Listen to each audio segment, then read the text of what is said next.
पहले जो है अब आपके बीच में मैं आमंत्रित करूंगा बिना किसी देरी के हमारे बीच में हरियाणा प्रदेश की आन बान शान हरियाणा जीके के बेताज बादशाह आपके बीच में आए हैं।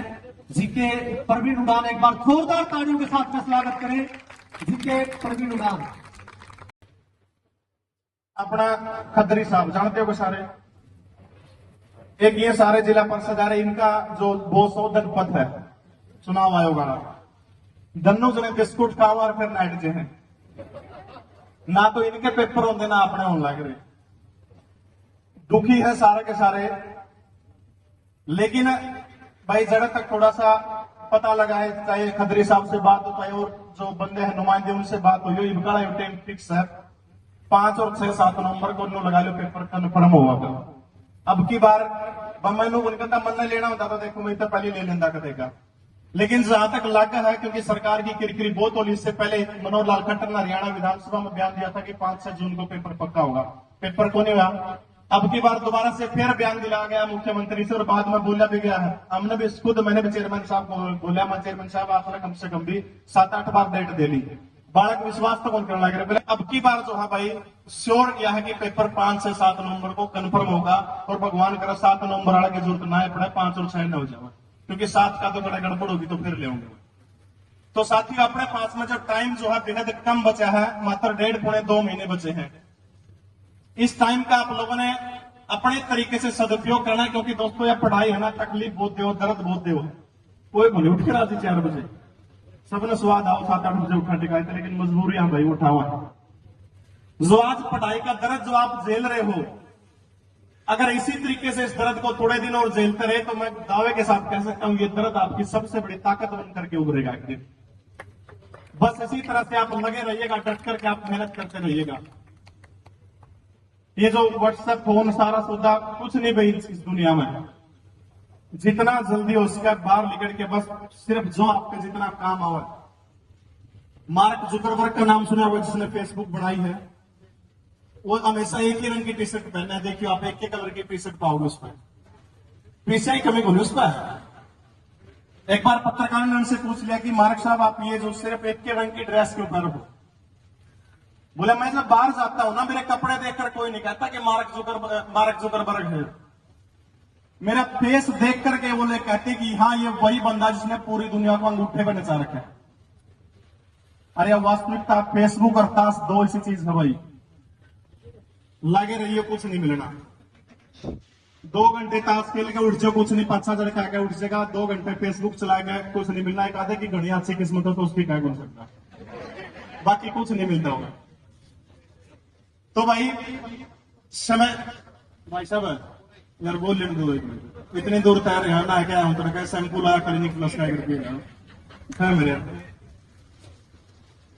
साथियों।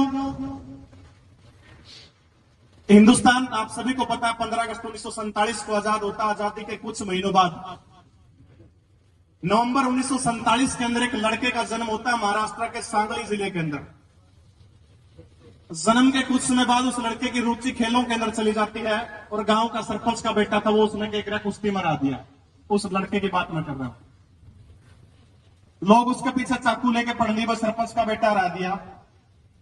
धीरे धीरे करके वहां से निकल गया। उसके बाद उसका जो चाचा मामा था, कोई रिश्तेदार था, उसने ले जाकर पुणे ले गया सांगली से, और पुणे ले जाकर उसको थोड़ी मोटी तैयारी कराई। उस बंदे को भारत की आर्मी जो है, इंडियन आर्मी ज्वाइन कर ली, क्योंकि पहले तो इतने गणे धक्के को खाने पड़ा करते, घराता बुला के ले जा करते।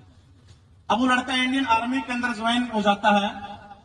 देखिए दोस्तों समय बदलता रहता है। 27 मई 1964 को भारत के पहले प्रधानमंत्री जवाहरलाल नेहरू चिर निद्रा में सो जाते हैं, उनकी मृत्यु हो जाती है। उसके बाद में गुलजारीलाल नंदा को कार्यवाहक प्रधानमंत्री के तौर पर मौका मिला। उसके तुरंत बाद 5 फुट 4 इंच की हाइट के लाल बहादुर शास्त्री भारत के दूसरे प्रधानमंत्री बनते हैं।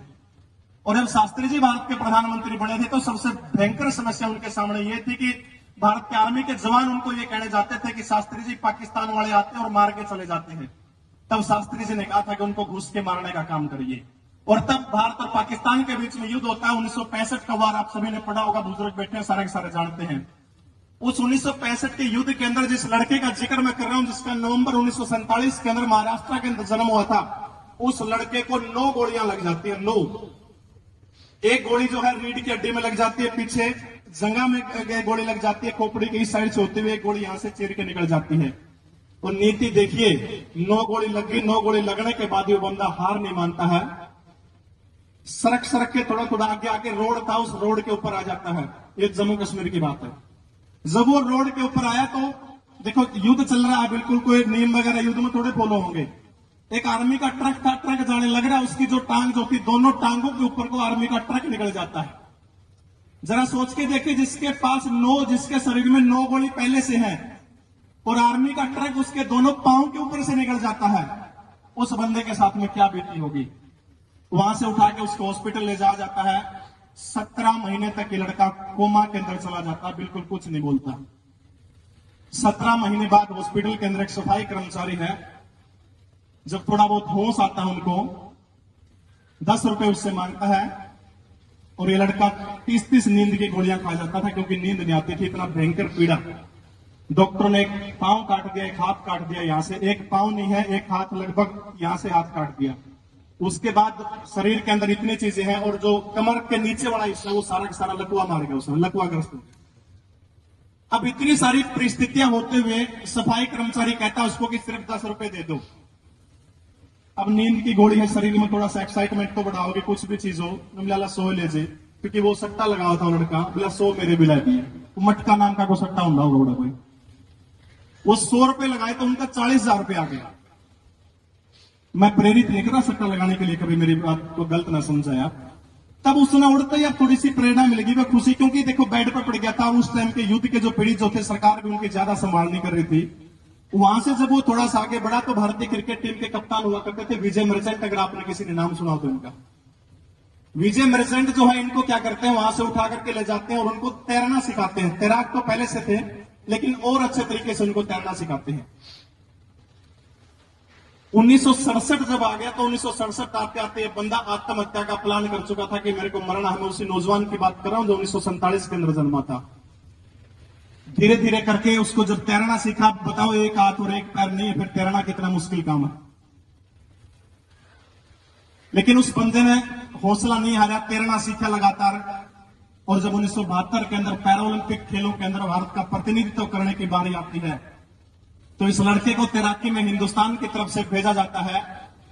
मात्र 34 सेकंड के अंदर इस दिव्यांग ने 50 मीटर तैराकी के अंदर गोल्ड मेडल भारत को व्यक्तिगत सफलता के अंदर दिलाने का काम किया था। जब मैंने इसकी जीवनी के बारे में थोड़ा और पढ़ा तो लगातार 8-8, 9-9 घंटे, जी हां मैं बात कर रहा हूं मुरलीकांत पेटकर की। मुरलीकांत पेटकर वो व्यक्ति जिसने पैरालंपिक खेलों के अंदर हिंदुस्तान को व्यक्तिगत सफलता के अंदर पहला गोल्ड मेडल दिलाने का काम किया था। जब मैं इसकी जीवनी के बारे में थोड़ा सा और पढ़ रहा था तो उससे देखने के ऊपर पता चलता कि इतने सारे पाइज होते हुए भी कहता कि मैं लगातार 8-8, 9-9 घंटे तैरने का काम करता हूं। शरीर जवाब दे जाता था, बिल्कुल पूरी तरह से हाथ पैर सुन हो जाते थे। मैं गोलियां खा के दोबारा से फिर तैराकी के अंदर, तालाब वगैरह के अंदर फिर कूद पड़ता था। उसके बाद कंटिन्यू में लगा रहता था। और जो दोस्तों लगा रहोगा ना, क्योंकि ये वो चीज है, ये पढ़ाई चाहे कोई भी काम हो, जो लगातार कंटिन्यू लगा रहा होगा वो बंदा कभी भी हार नहीं मान सकता। लाख दलदल हो पांव जमाए रखिए, लाख दलदल हो पांव जमाए रखिए, हाथ खाली ही सही मगर ऊपर उठाए रखिए। कौन कहता है कि छलनी में पानी रुक नहीं सकता? कौन कहता है कि छलनी में पानी रुक नहीं सकता? बस बर्फ बनने तक हौसला बनाए रखिए, बर्फ बनने तक हौसला बनाए रखिए। साथियों, जिंदगी में जो कुछ भी होया आपका गलत, मैं तो मेरा ऐसा मानना है कि जिंदगी में जो कुछ हो, पेपर लेट हो गया मान लिया, या पिछले पेपरों में आप अच्छी परफॉर्म ना कर पाए हो, कोई बड़ी बात नहीं। हमेशा हर चीज को जिंदगी में पॉजिटिव लेना चाहिए। शायद उसके अंदर परमात्मा है ना, गलत को नहीं करता ऊपर आना कदे भी, उसके अंदर कुछ ना कुछ को राज छिपा है। बोर तो नहीं हो रहे। हरियाणा के अंदर फतेहाबाद जिले के अंदर एक विधानसभा सीट पड़ती है टोहाना, अगर आपने सुना हो तो। टोहाना विधानसभा सीट से सुभाष बराला जो बीजेपी के पूर्व में अध्यक्ष रहे हैं, वो चुनाव लड़ते हैं। पिछली बार बीजेपी के अध्यक्ष थे। उनके सामने एक शख्स था जो कांग्रेस पार्टी से टिकट मांग रहा था, देवेंद्र बबली, अगर आपने नाम सुना हो तो, आजकल मंत्री हरियाणा सरकार के अंदर। वो कांग्रेस पार्टी से टिकट मांग रहे थे, लेकिन देखो राजनीति बहुत लंबी अलग तरह की चीज होती है। उस बंदे को कांग्रेस से टिकट नहीं मिली। मेरा एक जानकार मित्र है, जब उसने मेरे को घटना बताई कि जब देवेंद्र बबली की कांग्रेस से टिकट कटी, क्योंकि उस बंदे ने दिन रात 5 साल लगातार बहुत ज्यादा मेहनत करके थी, बोले अब आंखों में आंसू थे कि टिकट नहीं मिली। अब देखो सीन ऐसा बन गया कि उसको वहां से टिकट नहीं मिली और जेजेपी ने नई पार्टी बनी थी, जेजेपी ने देवेंद्र बबली को टिकट दे दी और वो बंदा टोहाना से जीत गया सुभाष बराड़ा को राके, और उसके बाद वो बंदा हरियाणा सरकार में मंत्री। मेरा कहने का मतलब यह है कि परमात्मा ने सही करे कि उस तक कांग्रेस की टिकट को नहीं मिली, जीत जिंदा कांग्रेस में भी के बरा, लेकिन जीत के कड़ा बैठा रहो, विपक्ष में बैठा रहो। आज वो बंदा देखो परमात्मा ने कराया, कांग्रेस ने उसके कर्म में भाग्य खींच के ले जाते, उसके टिकट नहीं मिली, वो बंदा चला गया जेजेपी मारा हुआ, वो बंदा मंत्री है। तो इसलिए साथियों जितना भी टाइम निकलने लग रहा है या जो भी आपके साथ में आज तक जो भी घटनाएं घटी है, मैं तो ऐसा मानता हूं कि अच्छे के लिए घटी। दूसरी चीज, समय दौर आजकल का कुछ ऐसा है जो हमारे युवा भाई बहन जो हैं, काबू रखना अपने आप के ऊपर बहुत बड़ी बात है। ये महिला जी, राजेश महिला जी स्टेज पे वापिस आए। क्या हो गया, पीछे तो देंगे होंगे, मान सम्मान रह गया था, कर दो ना, इसी से प्रोग्रामों में या बड़ी चिंता रहा करो भाई। अच्छा पहले ले लिए थे ना भाई। मैं भावना में बहने की बात कर रहा था, इस तरह की चीजों से बिल्कुल दूर हट करके आपने अपने प्रयास करने हैं, और जो आने वाले 1.5 महीने हैं उनको कम से कम भी आप 4-5 महीनों के अंदर जब बदलने का काम करेंगे, पेपर होगा निश्चित रूप से, उसको कोई नहीं टाल सकता। हो सकता है कोई इंसान, अगर आप किसी के पीछे लगते हैं, किसी के आगे लगते हैं, कोई भी इंसान धोखा दे सकता है इस दुनिया में। माँ बाप और भाई बहन के प्यार के सिवा किसी की कोई गारंटी नहीं है। लेकिन दोस्तों एक चीज ऐसी है जो जिंदगी में आपसे शायद कोई इंसान बेवफाई कर सकता है, वो चीज आपसे जिंदगी में कभी भी बेवफाई नहीं करेगी, मैं ऐसा वादा करता हूं। वो चीज आपकी किताबें, जितना आप उन किताबों के अंदर खोओगे, जितना डूबोगे, उतना ये किताबें आपका साथ देगी। इसलिए अन्य चीजों से हाथ बिल्कुल पूरी तरह से हटा करके सिर्फ और सिर्फ किताबों की तरफ ध्यान करिएगा। एक रिक्वेस्ट छोटी सी आप सबसे करके जा रहा हूं कि जो भी भाई बहन बैठे हैं, जो पढ़ नहीं रहे, अपने माँ बाप की तरफ देखते हुए आपके पिता की जो फिक्र है ना, उस फिक्र को अपने फक्र में बदलने का काम करना है। आपके पिता को आपके ऊपर गर्व होना चाहिए, ऐसा काम आपने करके दिखाना है। मैं एक बार आप सभी से एक वादा चाहता हूं, एक बार हाथ खड़े करके एक वादा करें कि आज के बाद में 7-7, 8-8 घंटे आप पढ़ने का काम करेंगे। कम से कम 7-7, 8-8 घंटे आप पढ़ने का काम करेंगे। इतना तो कम से कम, जो भी नहीं पढ़ेगा उसकी मां का नहीं मिला दोस्त।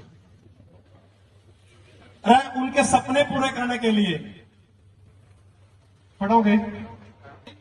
पाने खोने की यहां चीजें हैं, और दोस्तों वो व्यक्ति कामयाब वो होगा जो बंदा हालात और वक्त का जो रोना नहीं रोगा ना, वो जिंदगी के अंदर कामयाब होगा।